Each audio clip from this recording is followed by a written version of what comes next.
Aquarians, let's see कि 29 of December 2023 आपके लिए डिवाइन मैसेज, गॉडेस गाइडेंस क्या है आज के लिए। 29 दिसंबर 2023 के लिए divine message, goddess guidance, universal message क्या है आज। यूनिवर्स आपको क्या कहना चाहते हैं, किस बात पे आपको फोकस करना चाहिए आज के दिन, आज की सिचुएशंस को किस तरह से हैंडल करना चाहिए। ये गाइडेंस आज के दिन के लिए हो सकता है या फिर ये आपकी किसी पर्टिकुलर सिचुएशन के लिए भी हो सकता है। कुंभ राशि, अगर आपका सन, मून, वीनस, राइजिंग एक्वेरियंस में है तो ये रीडिंग आपके लिए है। सो लेट्स सी कि यूनिवर्स आज आपको क्या गाइड करना चाहते हैं। Please universe, please divine power, please spirit guides, please give me the accurate message which I will never have. Thank you. Thank you.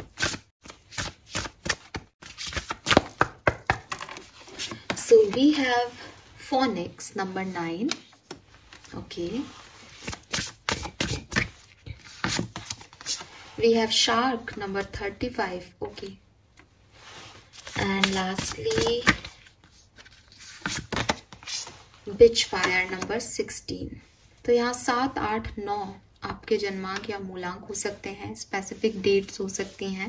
35, 39, 36, 31 भी आपकी डेट एज हो सकती है, 33 भी हो सकती है।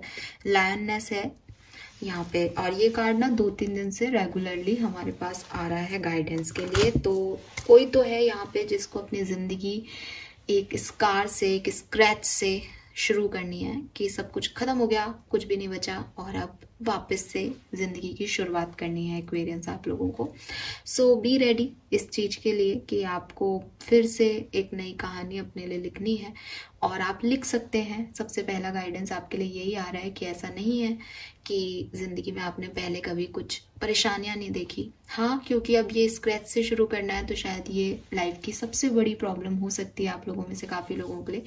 लेकिन अगर आप इस स्क्रैच को देख रहे हो, अगर आप इस तकलीफ से निकल के आए हो तो आपको देखना चाहिए कि अगर आपको बचाया गया है इस तकलीफ में, अगर आप जिंदा हो, अगर आपके हाथ पैर चल रहे हैं तो यूनिवर्स शायद आपसे कुछ और चाहती है। शायद आपकी लाइफ का पर्पस कुछ और खास है कि आपको अब यहाँ से भी तूफान से निकल चुके हो, आप सर्वाइव कर चुके हो, अब आपको कुछ अलग जीना है।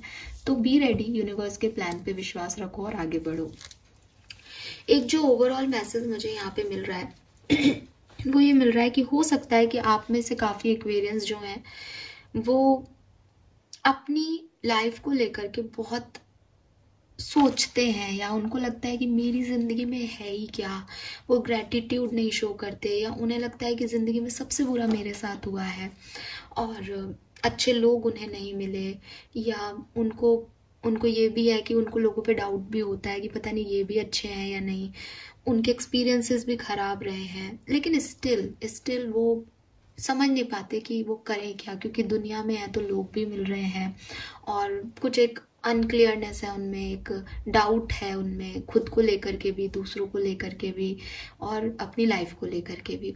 तो उन लोगों के लिए ये जो मैसेज है, चारों कार्ड जो मुझे मैसेज दे रहे हैं वो ये दे रहे हैं एक्वेरियस की यूनिवर्स आपसे जानना चाहते हैं कि अगर आपकी कहानी लिखी जाए, ठीक है, अगर आपके ऊपर एक मूवी बने, जैसे बायोपिक बनती है ना, तो ऐसे ही अगर आपके एक्वेरियस, आपके ऊपर कोई कहानी लिखी जाए तो आप क्या चाहते हो कि आपकी कहानी में क्या लिखी जाए। अगर आप कोई मूवी देखने जाते हो तो उसमें क्या देखते हो, एक हीरो का, हीरोइन का स्ट्रगल देखते हो आप। उनकी लाइफ में कोई अमीर बंदा होता है, वो बेचारा आगे बढ़ता है, मेहनत करता है और फिर वो हीरो बनता है। हीरो की डेफिनेशन या हीरोइन की डेफिनेशन यही होती है।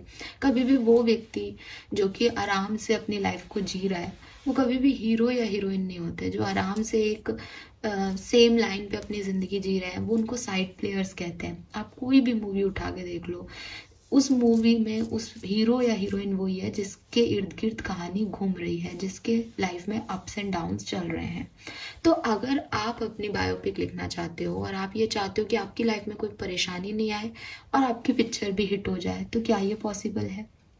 अगर आप मूवीज नहीं देखते और आपको किताबें पढ़ने का शौक है, या आपने बचपन में कभी अपनी एक सब्जेक्ट बुक में ही कोई कहानी पढ़ी हो, तो हमेशा राजा की अगर कोई कहानी है तो उसमें राजा के जितने भी उसने परिश्रम किए, जितने भी उसने चीजें देखी लाइफ में, कैसे उसने रानी को प्राप्त किया, कैसे उसने कोई स्ट्रगल किया, वही कहानियां होती है ना। तो आपकी कहानी तभी सुपर हिट होगी जब आपने लाइफ में कुछ खास किया होगा, जब वो कहानी किसी दूसरे को या तीसरे को इंस्पायर्ड कर रही होगी। अदरवाइज लोगों को आपकी कहानी में कोई इंटरेस्ट नहीं होगा। तो अगर आप ये सोचते हो कि मेरी लाइफ बहुत खराब है, मेरे साथ बहुत बुरा हो रहा है, तो यूनिवर्स आपको यहाँ गाइड करना चाह रहे हैं कि तुम्हारी कहानी ऐसी होनी चाहिए जो 4 लोगों को इंस्पायर्ड करे। अगर एक हीरो की लाइफ में कोई प्रॉब्लम आई और वो विक्टिमाइज होकर बैठ जाता है कि अरे मेरी लाइफ बहुत बुरी लिखी है, मेरी किस्मत खराब है, मेरे साथ ये हो गया, मेरे साथ वो हो गया, तो वो सेकेंड हाफ में हीरो नहीं है, या ऑडियंस रुकेगी नहीं उसको देखने के लिए। एक जैसे कहते हैं ना, एक लूजर की कहानी कौन देखना चाहेगा, एक हार मानने वाले इंसान की कौन देखना चाहेगा। तो कहानी में आप ये टाइम है कि अगर आपको अपनी कहानी को खुश मिजाज बनाना है, अगर आपको एक बेहतर स्टोरी देनी है लोगों को, अगर आप चाहते हो आपकी कहानी सुनी जाए, पढ़ी जाए, आपका स्ट्रगल लोग दोहराएं या देखें उसको कि हाँ यार इस बंदे में या इस बंदी ने बहुत कुछ देखा, तो आपको एक कुछ बन के निकलना पड़ेगा। तो जो कुछ भी आपकी लाइफ में हुआ वो आपको हीरे को तराशने के लिए हुआ, अब आपको हीरा बनना है।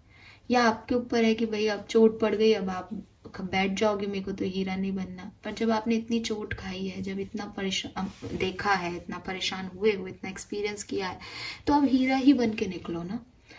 और आपकी लाइफ में हैप्पीली एवर आफ्टर की क्या डेफिनेशन है उसे समझो कि कब आप ये मानोगे कि मेरी जिंदगी अब परफेक्ट है, उसको वैसा बनाने के लिए जिद करने लग जाओ, उसको वैसा बनाने के लिए आगे बढ़ने लग जाओ, ताकि 4 लोग और देखें कि यार इस व्यक्ति ने यहाँ पे हार मान सकता था बट यहाँ से वहां पहुंचा, जो इसके लिए हैप्पीली एवर आफ्टर की डेफिनेशन थी।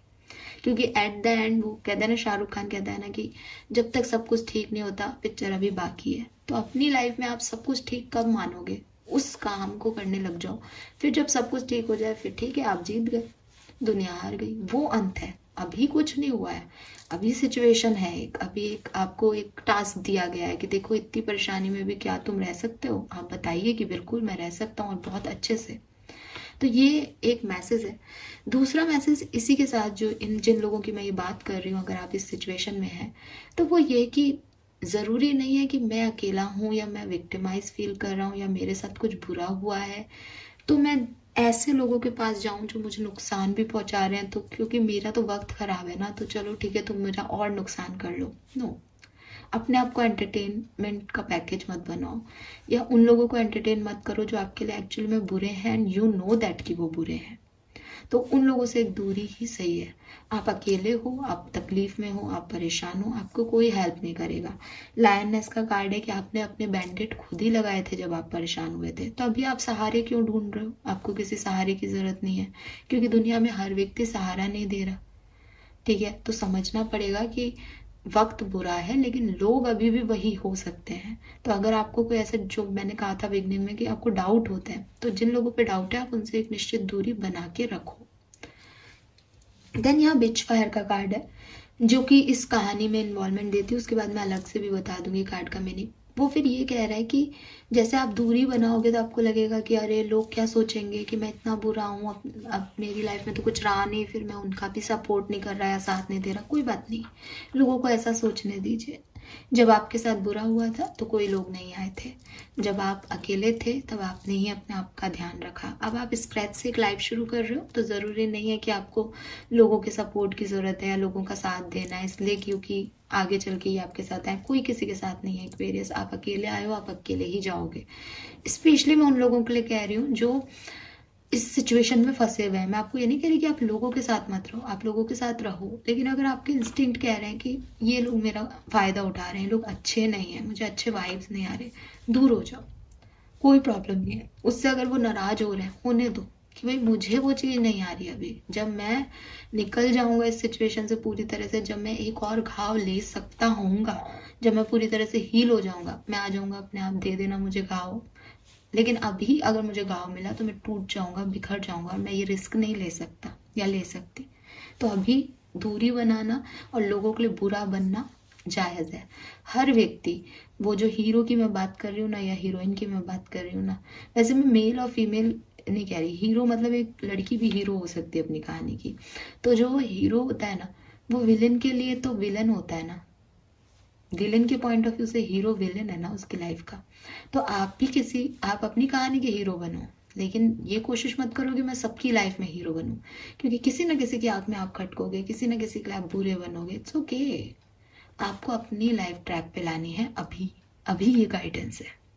ओके, नाउ हम अलग अलग सिचुएशन की बात करें तो यहाँ पे पहला कार्ड है फोनिक्स का, जो कि अगेन आपको मैसेज दे रहा है कि अगर आपकी कोई सिचुएशन आज के दिन 29 दिसंबर को ऐसी आती है जहाँ आप फंस जाते हो, जहाँ आपको समझ नहीं आता कि मुझे कैसे रिस्पॉन्स करना है, मुझे कैसे इस सिचुएशन को जीना है, तो यूनिवर्स कह रहे हैं कि लॉन्ग टर्म में आपके लिए हैप्पीनेस क्या सिचुएशन लाएगी, बिगर पिक्चर में हैप्पीनेस क्या देगा, वो आपको करना चाहिए। फॉर एग्जाम्पल, किसी ने आपको कुछ कह दिया और आपको बुरा लग रहा है, लेकिन वो आपका बहुत अच्छा दोस्त है, आपको पता है कि यार इसका भी मूड ठीक नहीं है या अभी इसकी सिचुएशन ऐसी है, अगर मैंने इससे अभी लड़ाई कर ली तो जैसे कि फॉर एग्जाम्पल आज 29 है, तो आपको लगेगा कि यार मेरा 31 भी खराब हो जाएगा, मुझे 31 को इसी के साथ जो है चिल करने जाना है। तो आप उस चीज को लॉन्ग टर्म का सोचोगे, यार 31 को देखा जाएगा, अभी कर लेंगे इसको जो करना है, अपने आप वहाँ पार्टी मूड में सब ठीक हो जाएगा। तो थोड़ा लॉन्ग पॉइंट ऑफ व्यू से, थोड़ा हैप्पीली एवर आफ्टर वाले सिचुएशन में चीजों को देखें। देन शार्क है, swim away from this situation.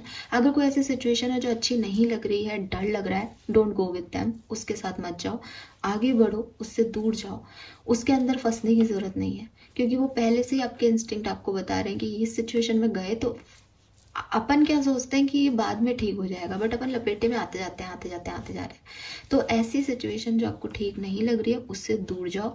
Specially shark का कार्ड है, यानी इन लोगों ने पहले भी आपको चीट किया है, पहले भी आपको पता है इनके रंग क्या है ये लोग, तो इनसे दूर रहो, इस सिचुएशन से दूर रहो जहाँ लड़ाई झगड़े हो सकते हैं, जहाँ बात खराब हो सकती है। दोनों कार्ड सिमिलरली वही मैसेज दे रहे हैं कि अगर मेरे दोस्त का मूड खराब है तो मैं फालतू क्यों उससे लड़ने जाऊँ, आज लड़ाई हो जाएगी, मेरी इज्जत खराब हो जाएगी। तो आज के लिए गाइडेंस क्या है कि थोड़ा सा अपने आप को सेफ रख लो। विच फायर है, स्टैंड अप फॉर योरसेल्फ। अब ये दो कार्ड आपको कह रहे हैं कि सेफ रहो, but stand up for yourself ये कह रहा है कि अगर बात बिल्कुल ही सेल्फ रिस्पेक्ट पे आ जाए तो भाई साहब पार्टी गई भाड़ में फिर अपने लिए स्टैंड ले लेना, क्योंकि किसी ना किसी की लाइफ में बुरा बनने में कोई इश्यू नहीं है। Fine, so this is all for you, bye.